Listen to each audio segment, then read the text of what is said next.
let's talk about Joe Brady real quick. Least for Carolina, least Bon for voyage, the NFL, Joe. Bon to voyage. be the offensive coordinator. And I said this yesterday, or it might have been this morning. I don't know.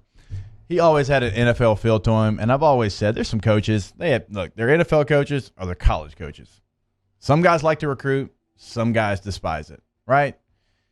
Joe always had the feel as an NFL coach to me. And there's nothing wrong with that. Mm-hmm. My running backs coach in San Diego, the guy that I respected the most in the NFL, was always an NFL coach. I thought that was always his goal. He was an NFL coach for 20 plus years. Nothing wrong with it. So not surprising to me. And I know the contract was signed. As soon as I heard that there was outs as far as college head coach and NFL coach, I said, well, okay. Well, this is basically just a sheet of paper, right? Mm-hmm. And Carolina, actually, the situation, I think they still got some players. It's a good situation for Joe. I wish Joe Brady the best of luck. Mm-hmm. Next time I see him, man, I'm going to say thank you so much for everything you did for LSU. You brought us something that a lot of people asked for a very long time, and an offense that's up-tempo and spread and RPOs and all those things. I hope no LSU fans are resentful for the fact that Joe Brady left. I hope they appreciate what he did.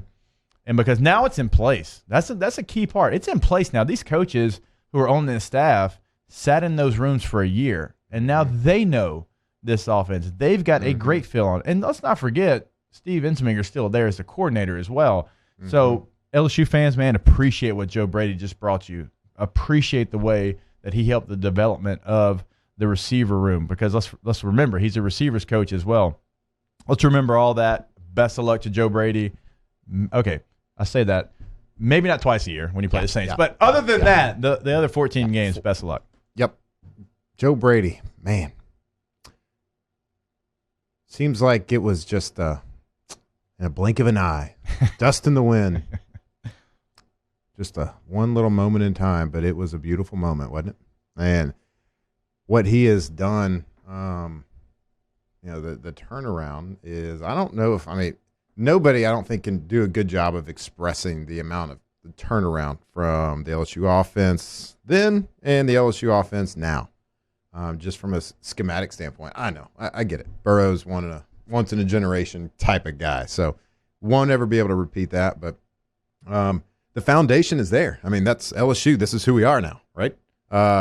We keep Steve Ensminger, who is still the offensive coordinator. So the foundation is in place. I'm still very excited about the future. I don't think we're going to take a big step back because Joe Brady left, because what he left us, I think, will be kind of a lasting legacy of this year. Yeah. And Joe Brady had a very big part of that. So, golly, if there's an LSU fan out there that's mad about him leaving, I can understand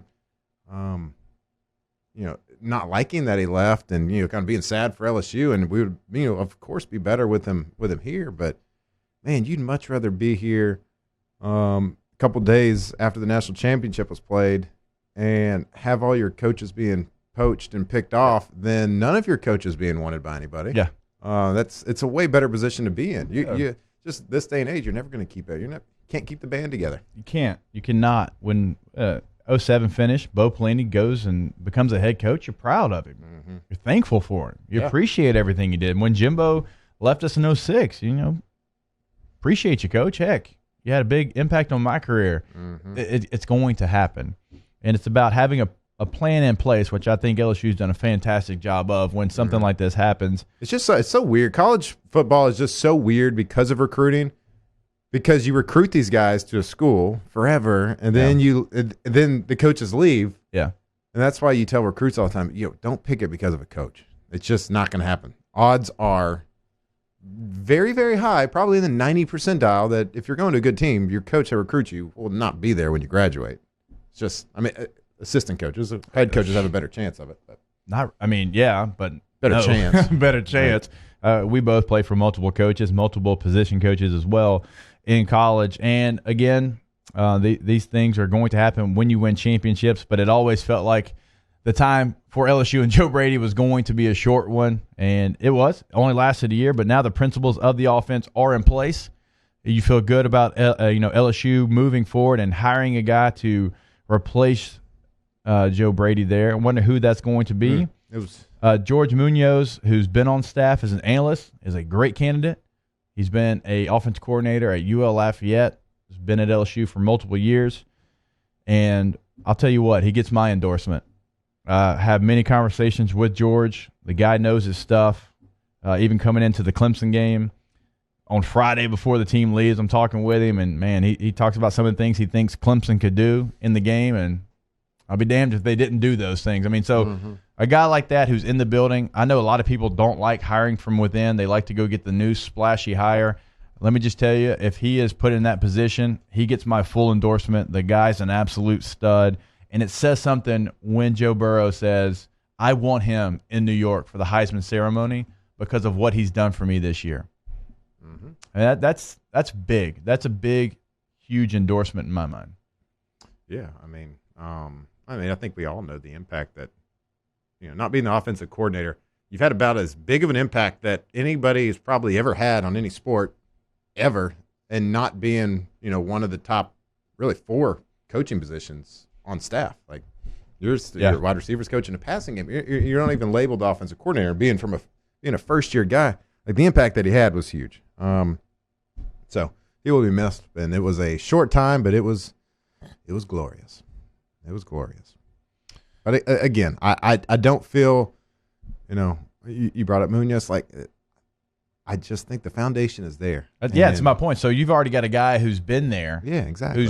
Who's it can be help a smooth game plan. It can be a smooth transition. And Miles Brennan also knows him as well, right? He's been coached by him, and obviously right now, Miles Brennan's number 1 on the depth chart. Something we'll continue to talk about until, we know how this goes, until August and training camp and all those things. And so we got a question in the huddle here, asking us if we're giving Joe Brady a little too much credit. And it's an interesting question because I don't know if anybody really knows the percentage of impact that Joe Brady had on the offense. We know Steve Ensminger is a really, really good play caller, a really good quarterback. Play calling is a skill set in itself. And people might be great offensive minds, be able to draw up great X's and O's, but they just aren't good play callers because you have to understand, you have to know when to punch and when to block. You have to know when to push and pull. It's the ebbs and flows of the game. Steve is a great play caller. He always has been. I think Joe just kind of helped him open his eyes to a lot of the new stuff. Joe wasn't there calling plays. Yeah. So it's really hard to put a number on, if we're giving him too much credit or too little credit. Nobody really knows except for the people that are in that offensive room or on that headset. Yeah. And we all know he made an impact, though. Yeah, we know he made an impact, and we're thankful, and made enough of an impact that he is he's been a real coach for 1 year, and he's now the offensive coordinator for the Carolina Panthers. Pretty damn good. Exactly right. But if you've ever listened to this show, you know that Steve Ensminger is going to get the credit on this show as well. That's why somebody who was there when the offense was installed, when the terminology was installed in Munoz, right? Now, Coach E and Joe Brady, we're both leaving. It's a different conversation we're having right now.